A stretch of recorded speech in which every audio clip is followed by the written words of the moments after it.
दुनिया की कितनी भी एडवांस टेक्नोलॉजी हो, उजाला बनाया जा सकता है, धूप नहीं बनाई जा सकती। बहुत अच्छा है, यही लोग धूप बनाने का काम करते हैं। तब कहता हूं पंक्ति व्यंग संभाल लेना, तब अपनी भी और गाली गलौच होने पर दूसरों की भी। तब के बच्चे हमारे समय के, तब के बच्चे आज वालों की तरह कंप्यूटरी नहीं होते थे कि बाप का नाम भी पूछ लो तो गूगल पर सर्च करने लगते। हमारे गुरुजन बड़े अध्ययनशील हुआ करते थे, पढ़ाकू। उनका दृढ़ मत होता था कि अध्यापक को स्वयं पढ़े बिना हरगिज विद्यार्थियों को नहीं पढ़ाना चाहिए। लिहाजा पहले दिन हम सब मिलकर उन्हें पढ़ाते थे, तब जाकर दूसरे दिन वे हमें पढ़ाते थे। सादगी इस कदर रहती थी कि शिक्षक पढ़े लिखे तो होते थे पर लगते नहीं थे। अब जिन गुरुजनों से मैं पढ़ा, सच्ची किस्सा, एक मास्टर जी नित्य नियम से लेट आते थे तथा आते ही लेट आने वाले बच्चों को पीट पाट कर लेट जाते थे। हम उन्हें बाहर से प्रणाम करते थे तथा भीतर से अंतिम प्रणाम। एक मास्टर जी ऐसे भी थे जिन्होंने पहले तो अपने गुरुजनों पर जुल्म ढाए, फिर विद्यार्थियों पर ढाने लगे, क्योंकि जहां पढ़े थे वहीं पढ़ाने लगे। और इस बार की पंक्ति पर तो बचपन याद करेंगे, आप भरपूर आनंद लेंगे। एक मास्टर जी सरेआम बीड़ी पीते थे, किंतु उन बच्चों को कभी बीड़ी लाने नहीं भेजते थे जो कि खुद बीड़ी पीते थे।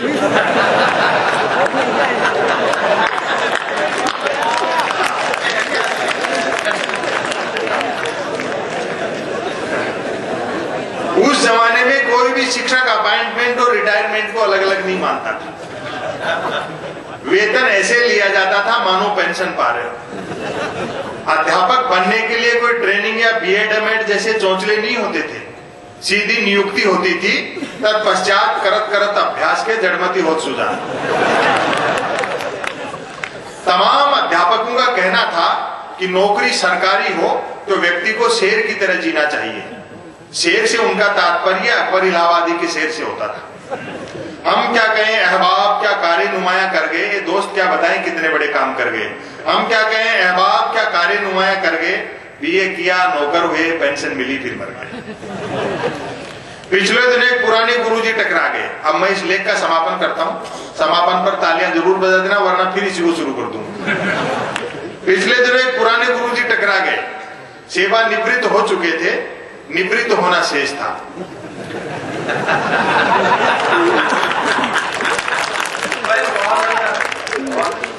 पूछा बताओ गुरु गोविंद दोनों खड़े हों तो तुम क्या करोगे, और मेरा तर्क सुनना। पूछा बताओ गुरु गोविंद दोनों खड़े हों तो तुम क्या करोगे।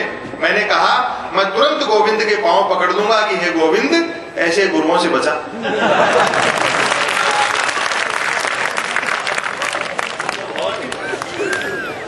दोस्तों, अच्छी और सार्थक रचना के लिए मेरे अपने शहर के लोगों से करता हूं गुजारिश कि एक बार जोरदार तालियां बजाकर आप संपर्क करें। और जो लोग जा रहे हैं उनसे अनुरोध करता हूं कि अब कवि सम्मेलन धीरे धीरे और अपनी ऊंचाई को प्राप्त कर रहा है। जो लोग उठ रहे हैं उनसे प्रार्थना करता हूं कि अब मैं जीजा जी को यहाँ पर, मुझे फोन आया साली जी का कि अब यहाँ जीजा जी को पढ़वा दिया जाए, इसलिए जो दो चार लोग उगे बीच में से उनसे प्रार्थना करता हूँ बच्चों बैठ जाओ। साली जी के तेवर देखिए, अब जीजा जी के तेवर देखना। दोस्तों, मैं जितना भी अभी तक जान पाया हूँ, पढ़ लिख पाया हूँ कविता कहानी, मेरी इतनी औकात, मेरे अंदर इतनी शिद्दत नहीं है कि मैं राहत इंदौरी जी को प्रस्तुत कर सकूं या उनके बारे में भूमिका बना सकूं। इससे बड़ी बात मैं राहत भाई के बारे में कह नहीं सकता। केवल आधा सेकंड आपका लूंगा, लेकिन एक चहलकदमी बंद कर दें आप। जो लोग, राहत भाई, जो लोग हिंदी पर गर्व करते हैं उनको ये नहीं पता कि हिंदी शब्द भी हिंदी भाषा का नहीं है। जो लोग उर्दू पर गर्व करते हैं उनको ये नहीं पता कि उर्दू शब्द भी उर्दू भाषा का नहीं है। हिंदी शब्द फारसी का है, उर्दू शब्द तुर्की का है। लश्कर पड़ाव को उर्द कहा जाता था और पड़ाव वाले जिस लोक भाषा, लोकल लोगों से बात करते थे, उस भाषा को उर्दू कहा गया। वस्तुतः दोनों एक ही भाषाएं, जो भाषा पश्चिम की तरफ मुकर के खड़ी थी वो उर्दू कहलाई और जो भाषा हिंदी की तरफ मुकर के खड़ी थी वो जो पूरब की तरफ मुकर के खड़ी थी वो हिंदी कहलाई।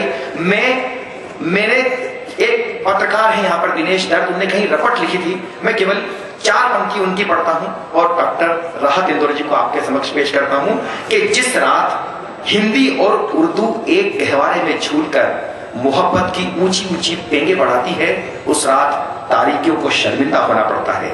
2 मुख्तलिफ जबानों के नुमाइंदे जब एक दूसरे की मादरी जबान का एहतराम करते हैं तो दुनिया से आतंक का काला साया रफ्ता रफ्ता छटता हुआ दिखाई देने लगता है। लेकिन आप माने या ना माने, ऐसी पाकी जगहों पर एक एक लफ्ज मोहब्बत के उजाले से भरे नजर आते हैं। यही वजह है कि अपनी तकदीर पर इतरा रही शब्द के सीने पर जब ये उजले उजले अल्फाज उतरते हैं तो शब्द के हर कतरे पर उजाला नजर आता है। सद्भाव की नगरी में सद्भाव के शायर को इसी शहर के डॉक्टर जिया राणा की 4 पंक्तियों से प्रस्तुत करता हूं कि दिलों को जीत लेने का हुनर भी याद रखना था।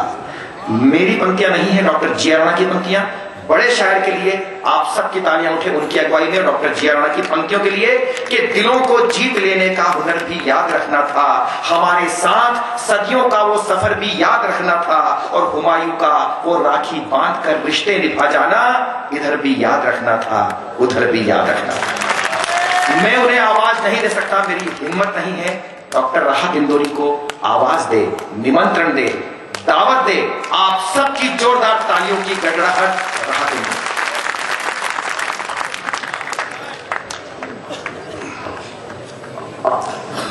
दोस्तों,